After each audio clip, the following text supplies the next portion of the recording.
Assalamualaikum warahmatullahi wabarakatuh. Nama saya Iis Nur Safitri, NPM 19 dari Program Studi Agribisnis Pangan semester 3. Hari ini saya akan mempresentasikan laporan praktikum analisis korelasi dan regresi sederhana hubungan antara banyaknya jumlah pupuk urea yang diberikan pada tanaman terhadap hasil yang diperoleh.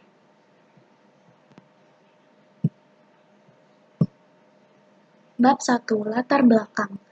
Analisis statistika bertujuan untuk mengetahui apakah ada hubungan antara dua atau lebih variabel. Bila hubungan ini dinyatakan dalam bentuk rumus matematik, maka kita akan mendapatkannya untuk keperluan peramalan. Masalah peramalan dapat dilakukan dengan menerapkan persamaan regresi. Pada saat ini, istilah regresi ditetapkan pada semua jenis peramalan dan tidak harus berimplikasi suatu regresi mendekati nilai tengah populasi. Sedangkan teknik korelasi merupakan teknik analisis yang melihat kecenderungan pola dalam suatu variabel yang lain. Maksudnya, ketika satu variabel memiliki kecenderungan dalam satu variabel selalu diikuti oleh kecenderungan dalam variabel lain. Kita dapat mengatakan bahwa kedua variabel ini memiliki hubungan atau korelasi. Yuswandi 2009. Analisis regresi dapat berguna pada berbagai penelitian, antara lain model regresi digunakan untuk mengukur kekuatan, pengaruh antara variabel respon dan variabel prediktor, atau memprediksi pengaruh antara variabel respon dan variabel konduktor. Model regresi untuk variabel respon yaitu adalah Y dan untuk prediktor adalah X. Bila terdapat suatu data yang terdiri atas dua atau lebih variabel, adalah sewajarnya untuk mempelajari cara bagaimana variabel-variabel itu saling berhubungan dan saling mempengaruhi satu sama lain. Hubungan yang didapat pada umumnya dinyatakan dalam bentuk persamaan matematik yang menyatakan hubungan fungsional antara variabel-variabel studi yang menyangkut masalah ini dikenal dengan analisis regresi. Untuk analisis regresi ini, penulis akan menganalisis data sekunder berdasarkan data di mana seorang peneliti ingin mengetahui apakah ada hubungan antara banyaknya jumlah pupuk urea yang diberikan terhadap hasil yang diperoleh. Pada penelitiannya, ia mencoba pupuk urea butiran pada tanaman cabai merah. Adapun tujuan dan hipotesisnya, tujuannya yaitu 1. Mendeskripsikan suatu data pada penelitian. 2. Mengetahui bagaimana menganalisis suatu data korelasi dan model regresi sederhana. Kemudian untuk hipotesisnya, yaitu 1. Tidak terdapat pengaruh antara dosis pupuk urea dan hasil cabai. 2. Terdapat pengaruh antara dosis pupuk urea dengan hasil cabai. Metode analisisnya, yaitu 1. Korelasi. Secara sederhana, korelasi dapat diartikan sebagai hubungan. Namun, ketika dikembangkan lebih jauh, korelasi tidak hanya dapat dipahami sebatas pengertian tersebut. Korelasi merupakan salah satu teknik analisis dalam statistik yang digunakan untuk mencari hubungan antara dua variabel yang bersifat kuantitatif. Hubungan dua variabel tersebut dapat terjadi karena adanya hubungan sebab akibat, atau dapat pula terjadi karena kebetulan saja. Dua variabel dikatakan berkorelasi apabila perubahan pada variabel yang satu akan diikuti perubahan pada variabel yang lain secara teratur dengan arah yang sama, yaitu korelasi positif atau berlawanan korelasi negatif. 2. Yaitu regresi. Regresi adalah suatu metode analisis statistik yang digunakan untuk melihat pengaruh antara dua atau lebih banyak variabel. Hubungan variabel tersebut bersifat fungsional yang diwujudkan dalam suatu model matematis. Pada analisis regresi, variabel dibedakan menjadi dua bagian, yaitu variabel respon variable atau biasa juga disebut variabel bergantung, dependent variable, dan variabel explanatory atau biasa disebut penduga, predictor variable, atau disebut juga variabel bebas, independent variable.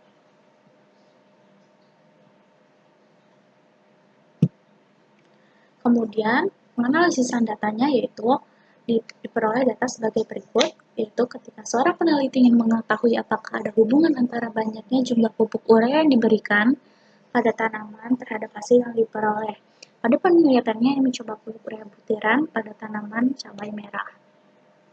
Yaitu datanya sebagai berikut, terdapat 30 sampel, yaitu di mana X yaitu dosis pupuk urea dan Y yaitu hasil perbatangnya. Kemudian untuk analisis korelasinya yaitu sebagai berikut. Dari hasil pengolahan data dengan menggunakan Excel 2010, maka diperoleh data sebagai berikut, yaitu N yaitu untuk jumlah sampelnya sebanyak 30, min yaitu rata-rata untuk Y-nya sebanyak 23, dan X rata-rata X-nya yaitu 9,4, di mana Y yaitu dosis pupuk urea dan X adalah hasil perbatangnya. Maka dengan rumusnya RxY sama dengan, maka didapat R yaitu 0,955457751. Kemudian langsung ke analisis regresi, yaitu dengan data yang sama dari hasil pengolahan data menggunakan Excel 2010, maka diperoleh data sebagai berikut, yaitu persamaan regresinya adalah Y, yaitu 17,38 ditambah 0,629X. Koefisien determinasi. Koefisien determinasi digunakan untuk mengukur besar kemampuan menerangkan dari variabel independen terhadap variabel dependen dalam suatu model regresi, yaitu goodness of it. Dari persamaan regresi, nilai R2 berkisar antara 0 kurang dari R2 atau kurang dari 1. Jika R2 semakin mendekati 1, maka model semakin tepat. Apabila nilai R2 sama dengan 1, maka model tersebut benar-benar sempurna, karena sumbangan variabel-variabel independen terhadap variabel dependen adalah 100%. Sebuah model tidak dapat digunakan untuk membuat ramalan jika R2 atau kuadrat sama dengan 0, yaitu Setiaji 2008-29. Juga menyatakan bahwa untuk data survei yang bersifat cross-section data yang diperoleh dari banyak responden pada waktu yang sama, maka nilai R2 sama dengan 0,2 dan 0,3 sudah cukup baik. Semakin besar N atau ukuran sampel, maka nilai R2 cenderung semakin kecil. R, maka disitu rumus koefisien determinasi itu R kuadrat 1 dengan sigma Y min Y kuadrat dibagi sigma Y min Y kuadrat, yaitu hasilnya adalah 0,9128991515. Koefisien determinasi yang disesuaikan adjusted, yaitu R kuadrat yaitu P dengan 1 min R kuadrat dibagi N min P min 1, yaitu hasilnya 0,9097887873.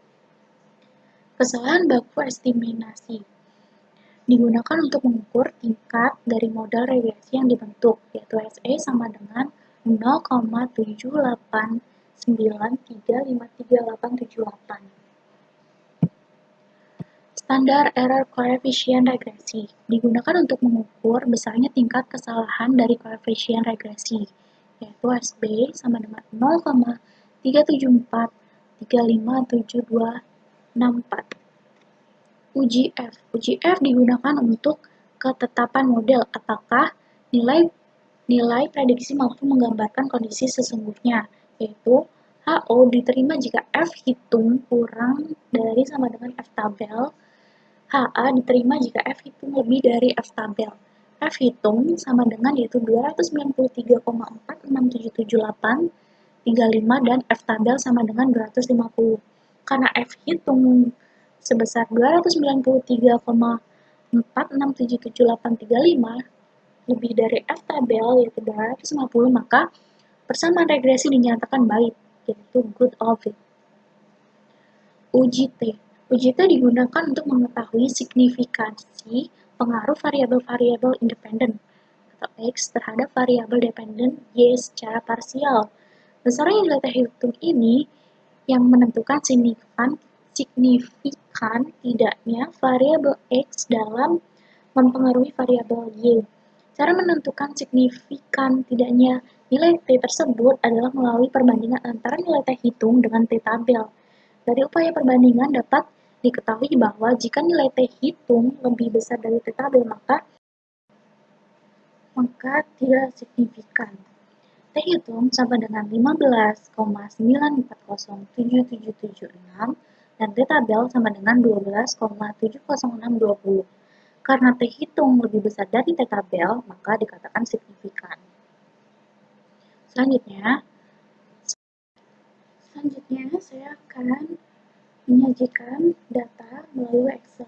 Yaitu pertama, di sini sudah ada datanya, yaitu hubungan antara banyaknya jumlah pupuk urea yang diberikan pada tanaman terhadap hasil yang diperoleh, di mana Y sama dengan dosis pupuk urea dan X sama dengan hasil pembatangan tanaman cabai. Kita memiliki 30 sampel, yaitu X dan Y. Nah, kemudian langsung di sini untuk mendapatkan data korelasi, yaitu pertama untuk Y kuadrat di sini sama dengan, kemudian klik bagian C, bagian 37, kemudian dikuadratkan. Untuk X juga berlaku demikian, bagian D, 37, dikuadratkan. Nah, untuk XY yaitu sama dengan itu D37 dikali dengan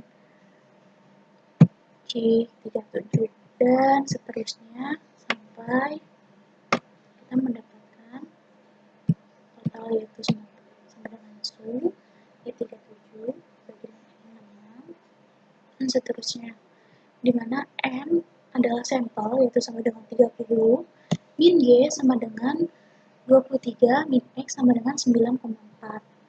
Kemudian kita masukkan rumusnya hingga didapat R sama dengan 0,955457751.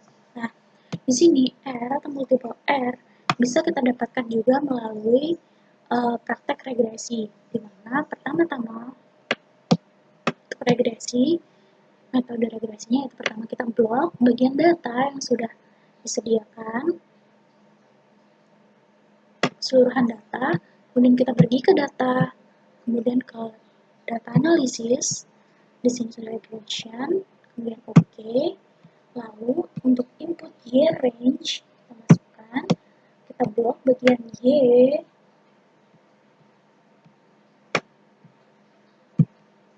kemudian untuk X juga kita blok bagian X,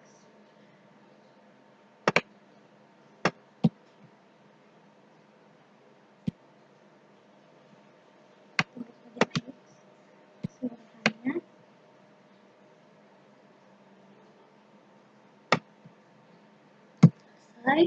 Lalu karena kita menyertakan label yaitu X dan Y-nya, maka label dicentang, kemudian kita new worksheet by, kemudian OK. Maka dapatlah summary output regression-nya yaitu sebagai berikut. Nah, seperti itu. Nah, seperti pada yang tadi kita menggunakan korelasi, namun secara manualnya, di sini kita juga dapat mengetahui multiple R-nya yaitu 0,9554578, yaitu nilai korelasi antara X dan Y adalah 0,95, termasuk dalam kategori sangat kuat. Di sini disediakan tabel kategori korelasi di mana 0,00 sampai 0,199 yaitu sangat rendah, 0,20 sampai 0,399 yaitu rendah, 0,40 sampai 0,599 sedang, 0,60 sampai 0,799 kuat, 0,80 sampai 1,00 yaitu sangat kuat. Nah, signifikan F diketahui, standar error, p-stat-nya, p-value, F-nya, dan ini yaitu untuk Y yang tadi di bagian PowerPoint, dimana kita mengetahui bahwa persamaan regresinya yaitu Y 17,38 plus 0,629X yaitu didapat dari sini 17,38118 0,629. Nah, balik ke PPT, kesimpulan, Kesimpulannya yaitu satu, pada analisis data dengan korelasi R sama dengan 0,955457751, maka disimpulkan bahwa nilai korelasi antara X dan Y termasuk dalam kategori kuat. Kedua, pada analisis data dengan regresi, karena F hitung yaitu 293,467778 lebih besar dari F tabel yaitu 250, maka persamaan regresi dinyatakan baik atau good of fit. Hal ditolak apabila F hitung lebih besar dari F tabel, yang berarti bahwa terdapat pengaruh yang signifikan secara bersama-sama antara variabel X dan variabel Y. Nah, serta karena T hitung 15,9407776 lebih besar dari T tabel yaitu 12,70620, dengan membandingkan antara T hitung dengan T tabel, jika dihitung lebih besar daripada T tabel, yang berarti terdapat pengaruh signifikan antara variabel X dengan variabel Y. Maka disimpulkan bahwa terdapat pengaruh antara dosis pupuk urea dengan hasil cabai. Sekian presentasi yang dapat saya sampaikan, kurang dan lebihnya saya mohon maaf. Wassalamualaikum warahmatullahi wabarakatuh.